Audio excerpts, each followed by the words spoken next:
Hay nombres que resuenan en la historia no por su simpleza, sino por su complejidad electrizante, nombres que encarnan la paradoja. Hoy, en el Código Estoico, nos adentramos en la vida de uno de ellos, un hombre que acumuló una de las mayores fortunas de Roma mientras predicaba el desapego, que susurró consejos de virtud al oído de un tirano monstruoso, que escribió sobre la serenidad desde el epicentro mismo de la intriga y el poder. Hoy desenterramos el arsenal mental de Lucio Anneo Séneca. Olvida la imagen del filósofo recluido en una torre de marfil. Séneca vivió en el ojo del huracán. Su arena no fue un campo de batalla lejano como el de Marco Aurelio, sino los pasillos resbaladizos del Palacio Imperial, la corte más peligrosa del mundo conocido. Su desafío no fue solo la guerra exterior, sino la corrupción interna, la tentación constante, la cercanía asfixiante a un poder absoluto y enloquecido. ¿Cómo mantienes la cordura, la integridad, cuando navegas esas aguas infestadas de tiburones? ¿Cómo encuentras la calma cuando el hombre al que aconsejas puede ordenar tu muerte con un capricho? ¿Es posible ser estoico en medio del lujo desmedido y la depravación política? Soy el aprendiz estoico, y hoy no solo exploraremos la vida tumultuosa de Séneca. Hoy descifraremos las estrategias que utilizó para intentar dominar sus propias pasiones, para aconsejar a un emperador desquiciado y para dejarnos un legado escrito que sigue siendo una guía brutalmente honesta para navegar nuestras propias tormentas modernas. Sus cartas a Lucilio, sus ensayos sobre la ira, la brevedad de la vida, la tranquilidad del alma, no son meras teorías, son herramientas forjadas en la experiencia más cruda. ¿Estás listo para entrar en la corte imperial? Para descubrir cómo un hombre de inmensa riqueza y poder luchó por aplicar los principios estoicos en un entorno que parecía diseñado para destruirlos? Bien, porque las lecciones de Séneca sobre la gestión del tiempo, el control emocional y la resiliencia ante la adversidad son más relevantes hoy que nunca. Prepárate. Esto no es una lección de historia tranquila. Es una inmersión en el combate por el alma. Parte 1. El ascenso, la caída y la rueda de la fortuna. Lucio Anneo Séneca nació en Córdoba, en la Hispania Bética, la actual Córdoba, España, alrededor del año 4 a.C., en una familia acomodada y culta. Su padre, Séneca el Viejo, era un famoso retor, y sus hermanos destacaron también en la política y la literatura. Enviado a Roma para su educación, el joven Séneca pronto brilló por su inteligencia aguda y su talento para la oratoria y la filosofía. Estudió con maestros de diversas escuelas, pero encontró su ancla en el estoicismo. Atraído por su énfasis en la razón, la virtud y el autocontrol, su carrera fue meteórica. Se convirtió en un abogado famoso, luego en senador. Su elocuencia era tal que se dice que el emperador Calígula, consumido por la envidia, estuvo a punto de ejecutarlo, diciendo que su estilo era arena sin cal, pura exhibición sin sustancia, aunque quizás temiendo realmente su influencia. Sobrevivió a Calígula, pero la rueda de la fortuna, esa imagen tan querida por los estoicos para representar la inconstancia de las cosas externas, giró bruscamente. Bajo el emperador Claudio, en el año 41 después de Cristo, Séneca cayó en desgracia, acusado, probablemente falsamente, de adulterio con Julia Lívila, hermana de Calígula, por instigación de la emperatriz Mesalina. Fue condenado al exilio. Su destino, la isla de Córcega. Imagina el golpe. De la cima del poder y la influencia en Roma, a una isla rocosa y remota. 8 largos años pasó allí. ¿Qué hace un hombre como Séneca en el exilio? ¿Se hunde en la desesperación, en la autocompasión, en el rencor hacia sus enemigos?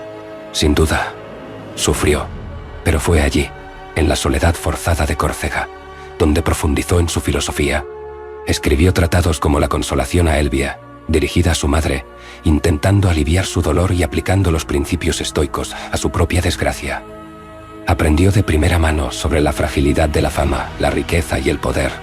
Aprendió que la verdadera fortaleza no reside en las circunstancias externas, sino en la respuesta interna. El exilio fue su primer gran campo de entrenamiento estoico. Una lección brutal sobre lo que realmente puedes controlar. Tus pensamientos, tus juicios, tu virtud. Todo lo demás, como la libertad física o el favor imperial, podía ser arrebatado en un instante. ¿Y tú? Cuando la vida te golpea, cuando pierdes algo que valoras, ¿Te enfocas en la pérdida o en la oportunidad de ejercitar tu resiliencia interior? Séneca, en Córcega, eligió lo segundo. Si esta idea de encontrar fortaleza en la adversidad resuena contigo, si entiendes que cada dificultad es una oportunidad disfrazada para forjar tu carácter, demuestra tu compromiso. Suscríbete. Únete a esta legión que no huye del combate interior, sino que lo abraza como camino hacia la verdadera libertad. Parte 2. El filósofo en la jaula dorada, tutor de Nerón. La rueda de la fortuna volvió a girar. En el año 49, la nueva esposa de Claudio, la ambiciosa Agripina la Menor, consiguió que Séneca fuera llamado de vuelta del exilio. Tenía un plan.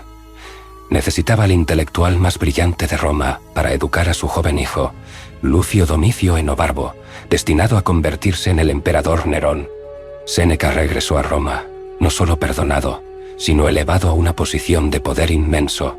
Junto al prefecto del pretorio, Sexto Afranio Burro, un militar recto, se convirtió en el consejero principal del joven Nerón cuando éste ascendió al trono en el año 54, con apenas 17 años. Los primeros 5 años del reinado de Nerón, el llamado Quinquennium Neronis, son considerados por muchos historiadores como un período de gobierno relativamente bueno y estable para el imperio. Y la influencia moderadora de Séneca y Burro fue clave.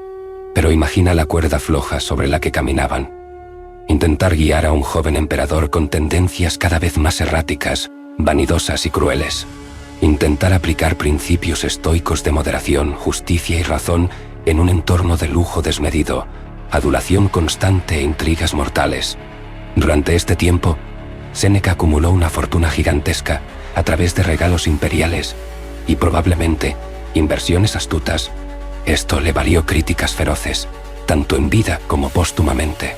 ¿Cómo podía el filósofo que alababa la virtud y la sencillez ser uno de los hombres más ricos del imperio?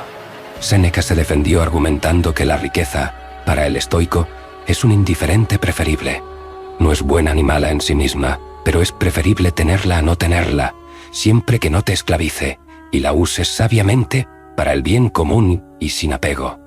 Argumentaba que el sabio no ama las riquezas, pero las prefiere, no las aloja en su corazón, sino en su casa. Una distinción sutil, quizás demasiado sutil para sus críticos, pero nos plantea una pregunta crucial.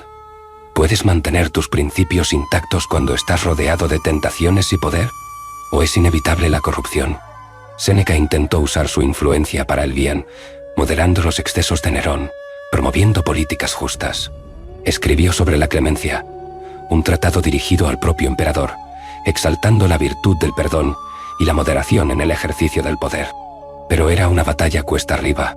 Mientras Nerón maduraba, su lado oscuro emergía con más fuerza, influenciado por consejeros menos escrupulosos como Tigelino. La muerte de Burro en el 62 dejó a Séneca políticamente expuesto. La jaula dorada se estaba cerrando. El filósofo en la corte se enfrentaba a la prueba definitiva. ¿Hasta dónde puedes comprometerte con un poder corrupto antes de perder tu propia alma? ¿Cuándo es el momento de retirarse? Si alguna vez te has sentido atrapado en una situación difícil, intentando mantener tus valores en un entorno tóxico, dale a me gusta. Reconoce la lucha. La batalla de Séneca por la integridad en medio de la tentación es una batalla que en diferentes escalas muchos libramos hoy. Parte 3. La pluma como refugio y arma, sabiduría para tiempos turbulentos.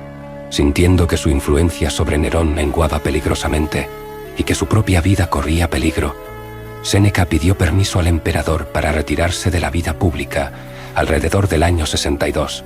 Nerón accedió a regañadientes. Estos últimos años de su vida, alejado del centro del poder, fueron increíblemente prolíficos. Fue entonces cuando Séneca nos legó la mayor parte de su obra escrita, su verdadero arsenal mental. De su pluma brotaron las famosas cartas a Lucilio, una colección de 124 cartas dirigidas a un amigo, pero claramente escritas con una audiencia más amplia en mente. Son una mina de oro de consejos estoicos prácticos sobre cómo vivir bien, cómo enfrentar la adversidad, cómo gestionar las emociones y cómo prepararse para la muerte. También escribió ensayos cruciales como Sobre la brevedad de la vida, una llamada de atención brutalmente honesta. No es que tengamos poco tiempo, nos dice Séneca, sino que perdemos mucho. Malgastamos nuestros días en ocupaciones triviales, en perseguir ambiciones vanas, en preocuparnos por el futuro o lamentar el pasado. Nos insta a vivir el presente con intención, a ser dueños de nuestro tiempo, el único recurso verdaderamente irrecuperable. ¿Puedes mostrarme a alguien que ponga un valor real a su tiempo?, pregunta. Una pregunta que resuena con fuerza en nuestra era de distracción constante. Sobre la ira, la describe como una locura breve, la más destructiva de las pasiones. Analiza sus causas, a menudo, una sensación de haber sido ofendido o perjudicado injustamente, y ofrece estrategias prácticas para manejarla. La pausa antes de reaccionar, el cuestionamiento racional de nuestras percepciones, el cultivo de la empatía y el perdón. Un manual indispensable para un mundo crispado. Sobre la tranquilidad del alma, busca el camino hacia la eutimia o tranquillita sanini, esa calma interior imperturbable ante los vaivenes de la fortuna. Aboga por el equilibrio entre la vida activa y la contemplativa, la aceptación de lo inevitable y el enfoque en la virtud como el único bien verdadero. Sobre la providencia, defiende la idea estoica de un universo ordenado racionalmente, providencia o logos, argumentando que las dificultades que enfrentan los hombres buenos no son castigos, sino pruebas. El fuego prueba el oro. La desgracia a los hombres fuertes. Estas obras no son filosofía abstracta, son el resultado de una vida vivida al límite, de una mente brillante intentando aplicar los principios estoicos a las realidades más duras del poder. La riqueza, el exilio y la amenaza constante. Séneca no escribe desde la distancia, escribe desde la trinchera de su propia experiencia. Nos ofrece no dogmas, sino herramientas afiladas. Nos enseña a ser médicos de nuestra propia alma. ¿Te das cuenta del valor práctico de esto? No son solo palabras bonitas. Son estrategias de combate para tu mente. Si estás listo para empezar a usar estas herramientas, para invertir en tu propio entrenamiento mental, considera unirte como miembro del canal. La decisión es tuya. El arsenal está disponible. Parte 4. La última lección. Una muerte a la romana. El retiro no garantizó la seguridad de Séneca. En el año 65 después de Cristo, se descubrió la llamada conspiración de Pisón, un complot de varios senadores y caballeros para asesinar a Nerón. Aunque la participación directa de Séneca es dudosa e históricamente debatida, su nombre apareció entre los implicados. Para Nerón, paranoico y sediento de venganza, fue la excusa perfecta para deshacerse de su antiguo tutor, cuya virtud silenciosa quizás le resultaba un reproche constante. Un tribuno fue enviado a la villa de Séneca con la orden imperial. Debía quitarse la vida. La descripción de sus últimos momentos, relatada por el historiador Tácito, es uno de los pasajes más famosos y dramáticos de la literatura latina. Séneca afrontó la orden con una calma estoica casi teatral. Consoló a sus amigos y a su joven esposa, Paulina, quien inicialmente insistió en morir con él. Les recordó las enseñanzas filosóficas que debían darles fortaleza ante la adversidad y la muerte. Se cortó las venas de los brazos, pero debido a su avanzada edad y su dieta frugal, la sangre fluía lentamente. Para acelerar el proceso, pidió veneno, cicuta, la misma que mató a Sócrates, pero tampoco hizo efecto rápidamente. Finalmente, pidió ser llevado a un baño de vapor, esperando que el calor dilatara sus vasos sanguíneos y acelerara la hemorragia, o quizás que el vapor lo asfixiara. Fue allí donde murió, dictando sus últimas palabras a sus secretarios. ¿Fue una muerte perfectamente estoica? ¿La culminación de una vida dedicada a la filosofía? ¿O hubo un elemento de performance, de querer dejar una última imagen de sabio imperturbable? Los críticos señalan las contradicciones de su vida, la inmensa riqueza, su compromiso con un régimen brutal, pero incluso con sus posibles fallos e incoherencias, la manera en que enfrentó su final, buscando la serenidad y la razón hasta el último momento, se convirtió en un poderoso ejemplo para generaciones posteriores. Su verdadero legado, más allá de las controversias de su vida política, reside en sus escritos. Esas cartas y ensayos, nacidos de la tensión entre sus ideales filosóficos y la realidad turbulenta que le tocó vivir, siguen ofreciendo una guía profunda y práctica para cualquiera que busque la fortaleza interior, la sabiduría y la calma en medio del caos de la vida. Hemos navegado las aguas turbulentas de la vida de Séneca. El hombre de letras, el magnate inmensamente rico, el consejero de un tirano, el exiliado, el filósofo estoico. Su vida fue una compleja mezcla de luces y sombras, de virtud y compromiso. Su arena fue la corte imperial de Roma, un nido de víboras donde la supervivencia exigía tanto inteligencia como compromiso. La tuya es tu vida diaria, con tus propios desafíos, tentaciones y presiones. Séneca nos demostró que incluso en las circunstancias más corruptas y peligrosas, la lucha por la virtud y la razón es posible, aunque imperfecta. Nos legó herramientas para gestionar nuestro tiempo, controlar nuestras emociones destructivas y encontrar la serenidad no en el exterior, sino en el interior. Su mensaje resuena hoy. No puedes controlar lo que sucede a tu alrededor, pero siempre puedes controlar tu respuesta. Puedes elegir la razón sobre la pasión, la virtud sobre el vicio, la calma sobre la desesperación. La guerra por tu mente continúa. En el próximo capítulo de El Código Estoico, descenderemos aún más en la escala social para encontrar a uno de los gigantes más puros del estoicismo, Epicteto, el esclavo que se convirtió en maestro, el hombre que no poseía nada, pero alcanzó una libertad interior que emperadores y millonarios solo podían envidiar. Descubriremos cómo la falta total de poder externo puede convertirse en la fuente de la mayor fortaleza interior. No te lo pierdas. Suscríbete y activa las notificaciones. Únete a la Legión. El entrenamiento continúa.